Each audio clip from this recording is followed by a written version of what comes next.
Shavua que Bezrat Hashem, on va lire cette semaine, Parashat Vayishlach. Vayishlach Yaakov Malachim El Esav Achiv Arta Seir Sde Edom. Yaakov a envoyé des anges devant son frère Esav. Arta Seir Sde Edom, c'est là où il a envoyé les anges. Alors, qu'est-ce qu'il a dit à ces anges? Il les a envoyés vers Esav. Mais qu'est-ce qu'il leur a dit? Et pourquoi il avait besoin de dire ça? Alors, on va regarder dans les psukim. Aimerait comme ça. Vayetzav otam les morts. Il les a donc, il lui a donné une sorte de, une instruction. Il leur a dit comme ça. Kom aravdecha Yaakov. Ça, c'est ce que les anges doivent dire à Lavan. Im Lavan garti. J'ai habité avec Lavan. Va echaradata. Je suis resté là-bas. J'ai eu Shor, Vachamor, Tson, Eved, Veshifra. J'ai eu donc Shor, ça veut dire le taureau. Chamor, c'est l'âne. Eved, Veshifra. Donc il a eu Eved, c'est des serviteurs. Veshlecha lagid la doni limtzochan be'ener. Et après, qu'est-ce qui se passe? Donc les Melachim, ils vont là-bas, ils vont voir Esav, et ils reviennent vers Yaakov, et il leur dit, tu sais quoi, on est allé voir Esav, ton frère, d'accord? Non, plutôt, ton frère Esav, et on est allé voir ton frère Esav, et sache qu'il vient, toi tu viens avec un autobus plein d'enfants, de femmes, de gens civils, mais lui, il vient avec 400 personnes. Il vient 400 personnes qui sont armées. Ils étaient armés, donc, de la tête aux pieds. Ils étaient vraiment bien armés. Donc, toi, tu viens avec des civils, et lui, il vient avec des militaires. Bon. Alors, on va voir qu'est-ce qu'il lui dit, et surtout, à quoi ça sert de lui dire tout ça, et qu'est-ce que nous, ça peut nous apprendre dans la Avodat Hashem, tout ce qu'il lui dit. Parce qu'en fait, tout ce qui a marqué, c'est pas juste une histoire qui s'est passée entre Yaakov et Esav, c'est quelque chose qui se passe avec nous chaque jour. Il y a un Esav, il y a un Yaakov, on a dans nous un Esav, on a dans nous un Yaakov, bien sûr. Et de même manière que Yaakov il parle à Esav, on doit parler au Esav qui se trouve dans nous. Il faut voir, il faut comprendre qu'est-ce que ça veut dire. Alors, d'abord, sur le Rashi dit, Vayilishor. Alors, on commence d'abord. Quand Amour a donné l'Esav, quoi Maravdecha Yaakov, Im Lavan Garti. Alors, ça veut dire quoi, Im Lavan Garti? Ah, j'étais pas quelqu'un d'important, comme ça Rachid dit. J'étais pas quelqu'un d'important. J'étais un guerre. J'étais quelqu'un de guerre. J'étais quelqu'un qui était comme si c'était un étranger. Pourquoi il lui dit ça? Ça, c'est compréhensible. Parce qu'il a voulu lui dire, ne sois pas jaloux de moi. Parce que mon père, il m'a donné une bénédiction comme quoi moi, je vais être l'élu, je vais être le riche et toi, tu seras le pauvre. Non, je suis pas un gvir, je suis pas le riche. Je suis riche, mais j'étais vraiment un étranger là-bas. Jamais je me suis senti le plus important. Regarde. C'est comme ça Rachid dit. Et, comme j'étais pas important, donc c'est l'okidai de me détester. Ça vaut pas la peine de me détester sur les brachot que mon père, il m'a béni, soit gvir à tes frères, soit le chef de frère, Sharelonit Kaimabi. Voilà. Une autre explication, Garti, ça veut dire Tariag Mitzvot Shamarti. J'ai gardé les Tariag Mitzvot. J'ai gardé les 613 Mitzvot. Alors, ça, il faut vraiment comprendre. D'abord, quel rapport? Quand il y a deux explications, il y a toujours un rapport entre les deux explications. Et s'il y a marqué, d'un côté, il y a marqué que il était guerre, il y a un rapport avec les tariag. D'ailleurs, on le voit dans le mot. Guerre, tariag, ça ressemble. D'accord? Guerre et tariag, c'est les mêmes lettres. Donc, mais il faut voir quel rapport entre d'être quelqu'un qui est étranger et tariag. La deuxième question qu'on va poser, c'est que d'après la première explication où il dit qu'il est guerre, qu'est-ce qu'il veut montrer? Qu'il est pas riche. Qu'est-ce qu'il dit? Le passouk d'après. Ne t'inquiète pas, j'ai des ânes, j'ai des taureaux, j'ai des serviteurs, j'ai des servantes. Si tu veux montrer que tu es juste un étranger comme ça, tu dis pas tout ce que tu as. Et pourquoi il a besoin de dire ça? Ok. Et troisième question qu'on va poser, on va s'arrêter là. Vaishlach Yaakov melachim. C'est quoi des melachim? Rashi, on va pas. Melachim, il y a marqué? Des anges. C'est quoi des anges? Très souvent, quand il y a marqué les anges, ça veut dire des messagers. Ça veut pas dire des anges. Rashi, il dit, malachim mamash. Il achète vraiment des anges.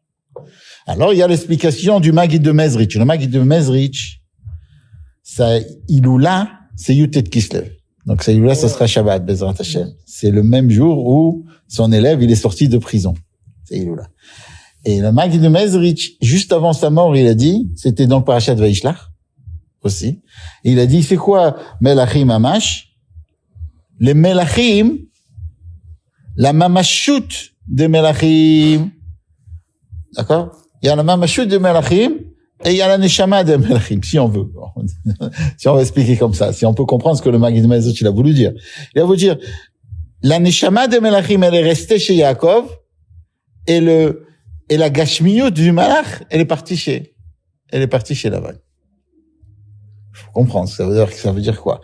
La première question qu'on pose avant de comprendre ce que le Maggid il a voulu dire, c'est attends, qu'est-ce que tu as envoyé dire les Melachim? Qu'est-ce que tu as envoyé leur dire? Qu'est-ce que tu as envoyé dire? Que j'ai eu des chors Hamor, que j'ai eu des taureaux, que j'ai eu des ânes. Tu as besoin d'envoyer un malach pour ça? Si tu avais acheté maintenant une belle BMW, tu voulais dire à ton frère, tu sais, j'ai acheté une BMW, même disant que tu voulais lui dire ça, au début, il dit qu'il est, c'était la première question qu'on a posée. Il est étranger. Après, il dit non, j'ai la Ferrari, j'ai tout ce qu'il faut. Et, tu sais quoi? On va dire qu'il a dit ça parce qu'il lui avertit que c'est ce qu'il va lui donner. Donc, il est intéressé de dire qu'il est riche. Donc, on comprendra pas pourquoi il a voulu dire qu'il n'était pas riche au début. Mais bon, ok, ça c'est une autre question. Mais, on a besoin d'un ange, un vrai ange pour dire ça. Pourquoi? À quoi ça sert? À quoi ça sert d'amener un vrai ange pour lui donner l'information? Il pouvait lui envoyer un WhatsApp ou quelque chose ou un mail. C'est quoi? C'est pas assez respectueux. On voit quelqu'un. Quand on voit quelqu'un d'important, on voit le petit pain. Tu as des serviteurs. On voit un serviteur. Surtout que le sens, Rashi, que d'habitude, lui, il explique le sens simple. Donc là, dans le sens simple, il a marqué que c'était vraiment des Melachim. Et la dernière question, j'espère qu'on va se rappeler de toutes les questions parce qu'il faut répondre à toutes les questions. Alors, la dernière question qu'on a, comment c'est possible qu'il a envoyé un corps sans l'âme? C'est pas un corps. Je m'imagine que s'il a gardé l'âme des Melachim, s'il a gardé la rouchaniout, la spiritualité des Melachim, il a gardé il a envoyé que la gashmiout, le matériel. Je sais pas, un corps sans âme, ça marche pas. Je sais pas comment ça marche avec le Melachim, mais il faut comprendre. Ça veut dire quoi? Et surtout si tu avais besoin, si on comprend qu'il y avait vraiment besoin que ce soit un malach qui aille parler à Yaakov, à Esav, alors, normalement, si c'est le cas, si tu lui enlèves l'âme, c'est sûr qu'il va pas avoir la force d'un malach. Alors, envoie un homme, envoie-lui un WhatsApp. Il envoie quelque chose parce qu'il faut quelque chose de très très fort, très très puissant, mais lui enlève sa puissance. Alors, à quoi ça sert? Alors, on va essayer de répondre à tous les points un à un. Déjà, d'après la Chassidoute, qu'est-ce qu'il a envoyé et qu'est-ce que c'est le Shor et le Hamor? Pourquoi il lui dit Shor et le Hamor? Pourquoi il lui dit pas j'ai eu je sais pas quoi, j'ai eu un coffre-fort, j'ai trouvé des pierres précieuses. Pourquoi Dafka le Shor et le Hamor? On dit que Yaakov, il a appris un peu de Yitzhak. Pas un peu, il a appris énormément de Yitzhak parce que Yaakov c'était un peu de la moitié de Yitzhak et la moitié d'Abraham. Et Yitzhak c'est quoi? Yitzhak, pourquoi tellement il aimait Esav? Parce qu'il savait que Esav avait dans sa profondeur quelque chose, un potentiel énorme. Un potentiel infini. Comme on avait dit, c'est le corps de Tohu. Comme on avait dit dans le Shurim d'avant, il pouvait faire tchouva aux autres. faire tchouva même à ceux qui font Avodah Zara. Ils pouvaient changer la Avodah Zara et la mettre dans la Kedusha. Quelque chose que Yaakov n'a pas cette possibilité. Et il traque, il aimait Esav, ça veut dire il lui montrait de l'amour pour que Esav fasse tchouva. Et Yaakov, il vient et il dit, il dit à Esav, je sais que pour que le Mashiach il vienne, il y a besoin de mon travail et de ton travail. Il y a besoin du travail des deux. Alors, moi, j'ai fini mon travail. Quand il lui dit, Yeshli shor vechamor, c'est pas un shor, c'est pas du matériel. Shor vechamor, ça veut dire, moi, j'ai le shor, prinat pene shor, d'en haut. Chamor, c'est quoi? C'est chamoro shel melech hamashiach. Ça veut dire, moi, j'ai fait tous les birourim et Lavan.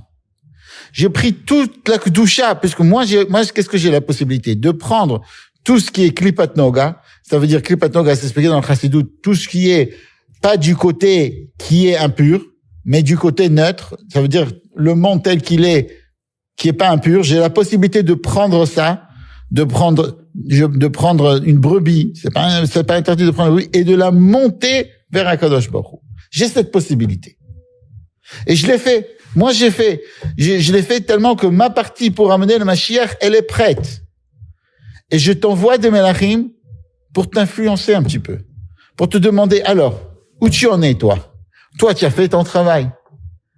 Toi, tu avais la possibilité de faire tchouva même aux gens qui font Avodah Zara. Est-ce que toi, tu as fait ton tafki dans le monde? Est-ce que tu as fait ton rôle dans le monde? Il vient pas le voir méchamment, il vient le voir gentiment, un petit peu comme Yitzhak, pour lui donner cette force-là. Et pour lui donner cette force-là, il a besoin de Malachim. Parce que s'il va amener des gens normaux, lui va lui envoyer un WhatsApp, ça va pas influencer Esav.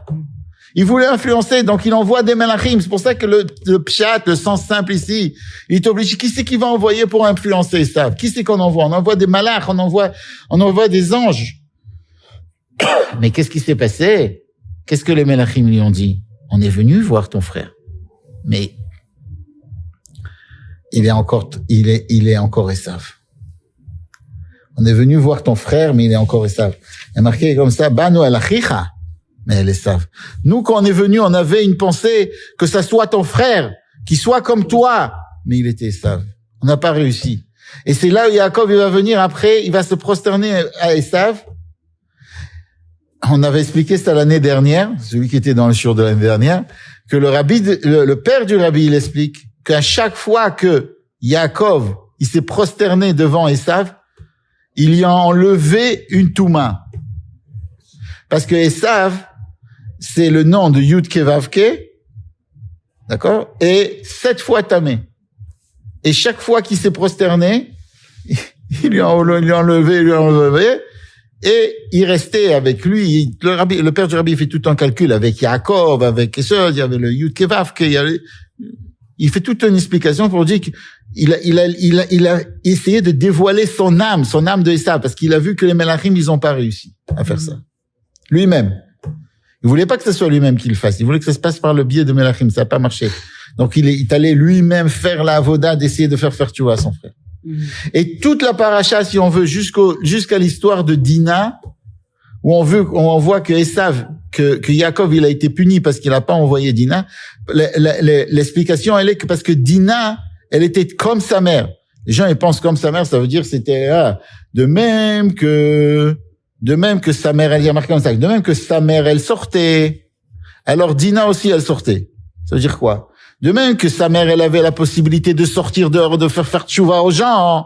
Alors Dina aussi, elle avait cette possibilité. Et c'est pour ça qu'on va voir après, d'accord, que Yaakov, il a été puni par le fait qu'il n'a pas laissé la chance à Dina de faire tchouva à son frère. Parce que lui s'est dit, j'ai envoyé des melachim, d'accord? J'ai envoyé des anges. Après, qu'est-ce que j'ai fait? Je me suis venu moi-même. Et stop. Mais je mets pas ma famille dans ça. Ça veut dire, ok, ma fille, je la laisse en dehors de la possibilité. Elle arrivera pas. Et pour le niveau extraordinaire de Yaakov, alors chez lui, chez nous, ça serait considéré comme une mitzvah, mais pour le niveau extraordinaire de Yaakov, c'était considéré comme, il a pas fait tout jusqu'au bout. Et quand on comprend ça, on comprend toute la paracha d'une autre manière. D'abord, on comprend que Yaakov, c'était quelqu'un d'extraordinaire qui voyait le bien dans chacun, même dans celui qui vient si c'est un autre juif, parce que Esav, il vient avec ses 400, Esav, on dit que sa tête, c'était une tête, dans sa tête, il avait la tête d'un juif. C'est pour ça que sa tête était enterrée dans la Marat Marpella. Parce que la tête de Esav, elle était extraordinaire. Mais son corps, tellement prenez sa tête, ne lui laissez pas faire ses mitzvot. Alors quand on dit guerre, ça veut dire quoi? Alors on a posé pourquoi il est marqué guerre. Guerre, on a dit attends, tu veux le dire qu'il est pas étranger, après tu dis qu'il est très riche, ça marche pas. Le pshat il est comme ça. Moi j'étais chez Lavan. J'aurais pu être familier avec Lavan. Qu'est-ce que Lavan il voulait? Lavan il voulait que l'argent. Il voulait pas il me voit arriver, la première chose qu'il voit, c'est, OK, c'est sûr qu'il est très riche, là. Attends, on va tout lui voler. Attends, il voit, non, on n'arrive pas à lui voler, il a pas d'argent. Sûrement, il a caché ça dans ses dents. Sûrement, il a caché ça. Et il cherche. Ses filles s'en fichent. Ses filles, bon, il les vend. Quasiment. Normalement, la dot, c'est qui doit donner la dot? C'est pas le mari. Enfin, à l'époque, c'était le père qui donnait. Non seulement il leur donne pas une dot, mais il demande à Marie, parce que tout ce qu'il regardait, c'était, si tu veux, de faire du bien, des biens. Et on voit que quelqu'un qui veut, tout son but, c'est que de faire du bien. À la fin, il vient Yaakov et il lui prend. Il lui prend parce que Yaakov, justement, il y a marqué que celui qui veut quelque chose qui ne lui appartient pas, Kadosh Baruch Hu lui prend. Mais ça, c'est autre chose. OK, bien, ça, c'est une parenthèse. Ce que je voulais juste dire, c'est que quand il a dit Garti, ça veut dire j'étais un étranger. Je me suis pas conduit comme lui. J'ai pas appris de lui. C'est vrai que j'étais dans un milieu comme ça. J'ai pas appris de lui. Et c'est pour ça, parce que j'étais un étranger, que j'ai pu garder les Tarek Mitzvot. Parce que si j'aurais pas été un étranger chez lui, j'aurais pas pu faire les Tarek Mitzvot. On a posé quel rapport et pourquoi il lui dit ça et il est riche. Alors on a tout répondu au fait. On a posé la première question, on a dit pourquoi il a envoyé des il y a encore une question qu'on n'a pas répondu. On a 4. On a posé la question qu'est-ce qu'il a fait avec les Melachim? Il a envoyé quoi? L'âme, le corps? Alors on dit non. Au fait, il a envoyé le malach tel qu'il était avec son. Attends, mais le Magen Mesrich, je te dis pas comme ça. Le Magen de Brech, je te dis clair et net qu'il a envoyé. L'âme, il était chez Yaakov. L'âme, il était chez Yaakov. Malgré cela, il est parti corps et âme chez Esav. Comment c'est possible? Je vais expliquer. On raconte comme ça une histoire qu'il y avait un chassid, d'accord, qui se trouvait en shlichut. Et il a tout fait pour être chez le rabbi. Et le rabbi lui a dit, non, toi, tu dois partir en shlichut. Il est parti en shlichut. Et il a parti en shlichut dans une ville bien spéciale, etc. Dans la Dvadout, alors que le chassid n'était pas là dans la Dvadout. Le rabbi, il a dit comme ça. Il se trouve un chassid maintenant, qui se trouve dans tel et tel endroit. Et lui, il est ici. Son âme, elle est ici. Et il y a des gens qui sont ici, et que leur âme, elle est dans l'endroit où il y avait le chassid là-bas.